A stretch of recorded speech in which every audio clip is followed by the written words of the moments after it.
पूछना चाहिए उन साधु संत महात्माओं से कि उनको कोई को मोक्ष मिला है क्या, सदा काल के लिए मुक्ति हुई क्या। ऐसे ही बोलते रहते हैं। बुद्ध भगवान पार निर्वाण गया। अरे वो पार निर्वाण गया होता तो उनके फॉलोअर्स भी तो गए होते ना। दुनिया में तो बौद्धियों की संख्या कितनी ही बढ़ती जा रही है। अरे सीधी सी बात है, जब इतना ऊंच से ऊंच शांति का सागर, अकूट शांति का भंडार, उसको ही सृष्टि पर बार बार आना पड़ता है, उसको ही मोक्ष नहीं है, तो दूसरी आत्मा को कहां से मोक्ष हो जाएगा। तो अब सवाल है, बच्चों को मुक्ति कैसे मिले। इस दुनिया के बंधन में है, देह के बंधन में है, इंद्रियों के बंधन में है, मन के बंधन में है। तो मुक्ति मिलने का रास्ता भगवान ही आकर के बताते। तो वो भगवान आया हुआ है, क्योंकि भगवान को तो आना है ना, और तो कोई है ही नहीं जो सदा मुक्त हो।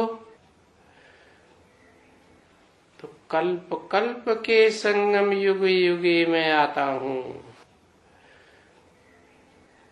ऐसे नहीं कि हर युग के बाद आता हूं, हर युग के अंत में आता हूं। जो लिख दिया गीता में संभवामि युगे युगे, ऐसे नहीं है। संभवामि युगे युगे का अर्थ है दो युगों के बीच में आता हूं। कौन से दो युग, जिसमें एक है गिरती कला की अति वाला युग, और उस गिरती कला के अति वाले युग को भगवान आकर के चढ़ती कला की अति वाला युग बना देते हैं। मना कलयुगी झूठ खंड को सच खंड बना देते हैं। तो उस संगम में आता हूं, कलयुग और सतयुग के संगम में। ऐसे तो नहीं है कि सतयुग त्रेता के संगम में, त्रेता द्वापर के संगम में, या द्वापर कलयुग के संगम में आता हूं। उन्होंने तो शास्त्रों में क्या क्या लिख दिया।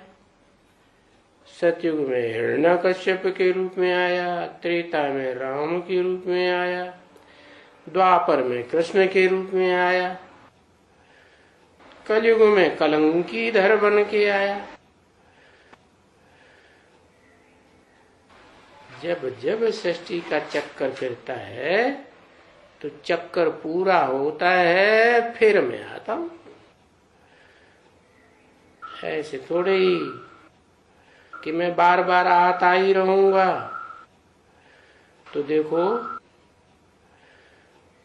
ये पुरानी पतित तमो प्रधान दुनिया को, कलयुगी पापी दुनिया को